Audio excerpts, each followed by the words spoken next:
Welcome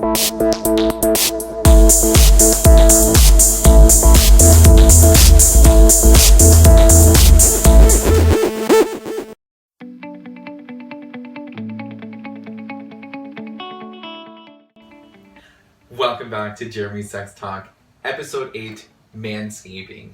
What exactly is manscaping? When it comes to grooming your entire body, manscaping is just a word that comes from man and landscaping put together to define what grooming means. And for men, especially gay men, grooming can either mean the plucking, shaving, removal, or styling of hair, and something we do every single day. Why is manscaping important for sex? A lot of us who are smooth like me don't really need to worry about it, but there are those who have a lot more body hair, either on their chest, their back, underarms, down below the waist. These guys can either consider themselves otter, they consider themselves bears, and therefore don't really groom or trim that much. It's what we assume, right?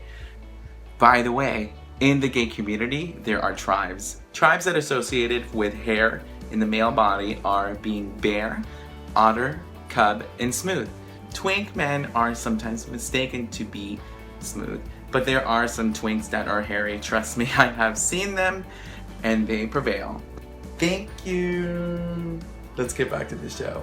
But regardless of whether you consider yourself a bear, otter, or a cub, or somebody who is just a regular guy who just trims every now and then, this episode is definitely going to be helpful in just learning a few things about where grooming comes from and why it's important for sex. The history of grooming, it dates back to the ancient Egyptians. The ancient Egyptians shaved their faces, their whole bodies. Even people who practiced the ancient Egyptian religion, they had to shave from head to toe every 3 days. From the ancient Egyptians, the Romans and Greeks also adopted it. The Greeks actually thought that the ideal man was somebody who was like me, pretty much just muscly and smooth with very little body hair and white from head to toe. And they considered any person who had any body hair or excessive body hair to not be so attractive. What happened during the 19th century is that the growth of beards and the growth of body hair became a symbolism of manliness and power, and it was quite a trend back then in the 19th centuries. And it was also a trend in the 1970s when the sexual reawakening started and men began to grow their hair out, and a chest full of hair was just the sexiest thing you could ever see. Come the 90s, the era where guys started shaving their faces and started becoming a little bit more clean cut, and it started to become a little bit more of a trend in the media. It started to spark a little bit more of men's grooming habits. The reasons why it's important to either shave or trim your body hair is that it prevents body odor. Unless if you're into that, then you want to know that body hair actually traps air in wet spaces, and what's causing this odor is bacteria that stay in the hair in the wet space, and it causes that odor in there. So trimming your body hair actually reduces the amount of BO that you can possibly have. There's different types of manscaping. You can shave, you can trim, you can pluck, you can wax, you can sugar, you can even get laser hair removal. So whatever your choice is, the key is that it's something that you're comfortable doing on a regular basis, because the hair is going to continue to grow, whether you're smooth or whether you're full-on hairy. So I have provided a video demonstration of how I groom my waist below, and I'm not that very hairy, and you've seen some of my videos, but here's a demonstration of me doing my thing every 2 weeks, I think. Every 2 weeks I do this. When it comes to trimming my pubes, I like to focus on the areas that are exposed if I put on a simple pair of underwear. And I like to make sure that I go in the direction of hair growth so that I don't nip my skin while I'm doing this. So pretty much just focusing on this area right there. So make sure that I get the edges, boom, boom, and right before I finish, flick of the wrist, and you are done. Grooming is a big part of my everyday ritual. Grooming just means for me that I'm using a tool that is going to either remove hair or shorten it. Now, I usually check my sides here with a mirror, and I make sure that this is good right here in a line, here as well, and then in between here, and then I do make sure that I shave my cheeks because sometimes there's hair there, and then sometimes my fucking nose. My nose will have hair in it, and trust me, there are some noses out there that look like toupees, so make sure that you get this too. In these right here, and then sometimes I even grab a little toothbrush and then make sure that my eyebrows are not too thick, and I carefully either brush up and then cut, and then brush down and then cut, and then that way you have some clean eyebrows as well. Hello, and welcome to Jeremy's instructional video of how to shave your butthole. If you want to shave your butthole, you have to make sure that you are at correct angles, otherwise you can get severely injured, trust me. So if you haven't done this already, please make sure that you practice this a few times and slowly so that you get the hang of it.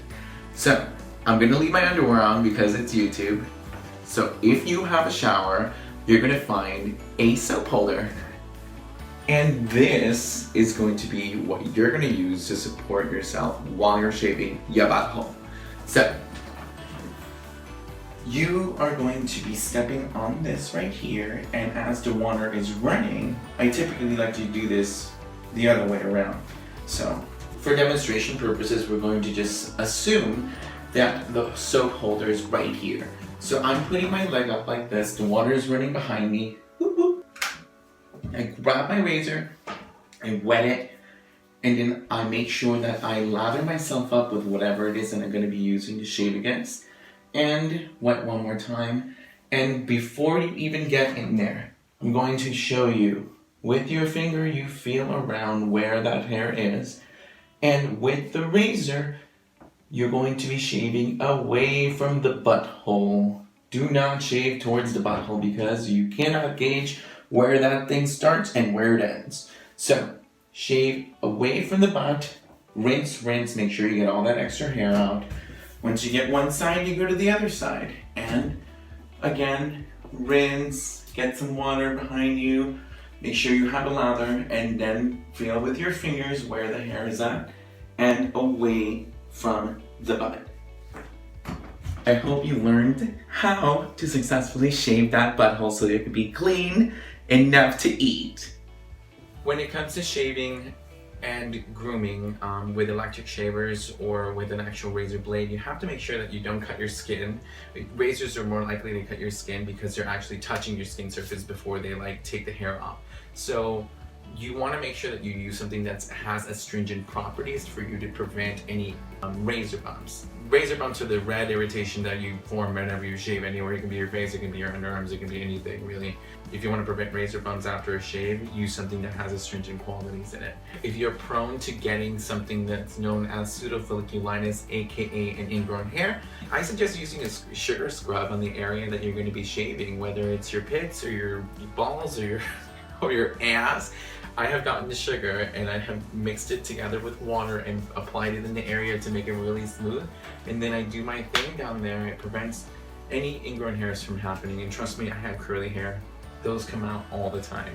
But with this trick, it actually works out very well. When it comes for you to think about, why do I have to groom my body if I like my body the way it is? Great, that's awesome that you like your body the way it is. When you're having sex with somebody though, it's not just about your pleasure, it's about the pleasure combined between both of you. So think about their perspective, if they're going down on you, or if they're rimming you, or if they're even having sex with you penetratively, if you're somebody who receives, or aka bottom. Think about how their experience is going to be and if they prefer to have hair or trimmed or no hair, and be considerate of that. Because if you want a healthy relationship, especially a healthy sexual relationship, you want to make sure that you provide pleasure for your partner, and that is dependent on their preferences. So make sure that you talk to them, make sure you ask them, hey, do you like it hairy, do you like it clean, do you like it trimmed? And then just go for it. for whatever you want to do. Just remember, shaving and trimming and manscaping has been around since the dawn of mankind. And if you want to rule mankind, you want to make sure that you pay attention to what your man wants and what his kind is. Thank you very much for watching. I hope that you enjoyed the pictures from Knob Hill Theater in San Francisco. I was there last month in February and it was a blast. I got to perform 4 sex shows. 2 of them were live. I did alright. I actually banged up my knees really bad, which means it was a good show. And then the other 2 shows, the sex shows, they were cool. It was definitely a different experience. And it was something that I'd probably do again. And it's not like porn, this shit is live, so it was crazy. Thank you so much for watching my channel. Tune in for previews for the next episode of Jeremy Sex Talk, episode 9. Thank you so much for watching. Please leave me comments and click on the links below and above and all around. Thank you so much. Goodbye.